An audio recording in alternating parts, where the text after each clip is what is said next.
Pamela Nuncube, a woman from South Africa, became notorious for her involvement in a series of chilling and meticulously planned events that led to the unaliving of 3 men, including her own son. Her story begins with her first marriage, during which she had 3 children. After her first husband's death, officially recorded as natural causes, though some speculate Pamela may have played a role, she moved on with her life. In 2016, she began dating a man named Michael Chisa. Their relationship quickly turned toxic when Michael infected Pamela with HIV, leading to constant fights and tension. Eventually, Pamela started seeing another man, Gift Fury, and hatched a plan to unalive Michael. Michael was living in Pamela's house and refused to leave, despite their deteriorating relationship. Pamela convinced Gift to help her unalive Michael, and he agreed, eager to please his new girlfriend. One night after Michael returned home drunk, Gift ambushed him, attacking him with a sledgehammer. Some accounts suggest Michael was tortured before being unalived, while others claim he was beaten until he was unalived immediately. After the act, Pamela and Gift buried Michael in a shallow grave in the backyard. To cover up the crime, Pamela told neighbors and Michael's family that he had moved away, fabricating stories to explain his sudden disappearance. With Michael out of the picture, Gift moved in with Pamela. However, their relationship soon turned abusive.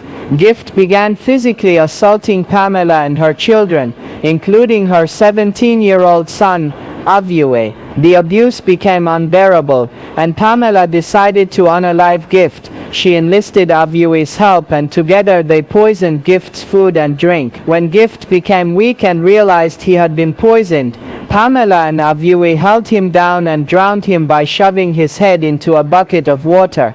They then buried Gift in the same grave as Michael, completing the cycle of violence. For a while, life seemed to settle down for Pamela and her children. However, Aviwe, now 18, began to spiral out of control. He started using drugs, drinking heavily, and becoming increasingly violent. He threatened Pamela, blackmailing her with the knowledge of the events that led to the unaliving of the men. Aviwe demanded money, refused to contribute to household expenses, and even threatened to report her to the police. Feeling cornered and desperate, Pamela decided to unalive her own son. With the help of her younger son, who was around 13 or 14 at the time, Pamela ambushed Aviwe one night when he returned home drunk. She beat him until he was unalived with a hammer, burying him in the same grave as Michael and Gift. The younger son witnessed the act, and it's believed he learned about the previous events from Aviwe's threats and blackmail. 2 years later, Pamela's younger son began experiencing mental health issues, likely stemming from the trauma of witnessing the event. Pamela took him to a traditional healer for help. During a consultation, the boy confessed to the healer that his mother had unalived 3 men and buried them in their backyard. Shocked, the healer alerted community leaders, who confronted Pamela and her son. The grave was dug up, revealing the bodies of Michael, Gift, and Aviwe. Pamela and her son were arrested.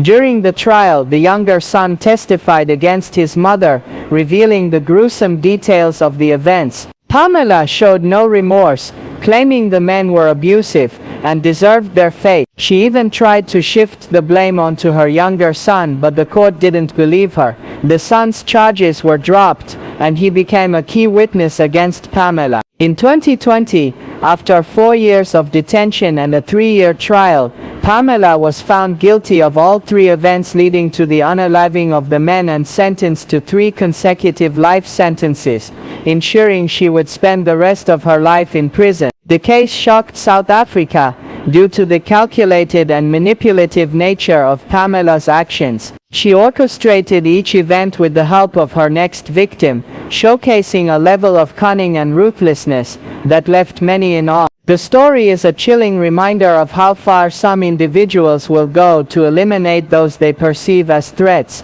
and it stands as a dark and fascinating tale of betrayal, manipulation, and the unaliving of others.